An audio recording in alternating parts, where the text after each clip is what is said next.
আমি আজ আপনাদের সামনে একটা অত্যন্ত সত্য বিষয় উন্মোচিত করব। সেটা হলো, আপনারা খেয়াল করে দেখবেন, সমাজে কিছু মানুষ এমন আছে যাদের কাছে আসলে ইসলামটা তেমনটা পছন্দ না, কিন্তু সেটা তারা বলে না।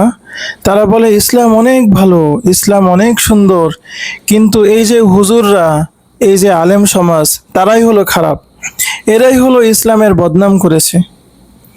আসলে ইসলাম যে তার কাছে পছন্দ না, এটা বললে তো মানুষ বুঝে যাবে এই ব্যক্তি ইসলাম বিদ্বেষী।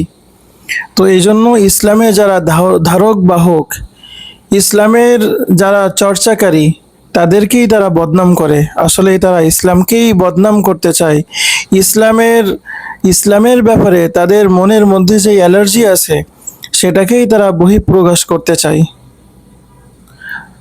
কোনো ব্যক্তি বিশেষ কোনো ব্যক্তি বিশেষের কোনো ত্রুটি থাকতে পারে, কিন্তু সম্পূর্ণ আলেম সমাজকে যারা বদনাম করে, আপনারা বুঝে নেবেন এই ব্যক্তি আর যাই হোক, সে ইসলামপন্থী না।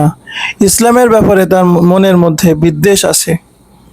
আচ্ছা, ইসলাম সুন্দর, আলেম ওলামারা খারাপ, সেই সুন্দর ইসলামটা কি একটু বলেন তো আমাদের আমাদের একটু জানান তো, সেই সুন্দর ইসলামটা কেমন?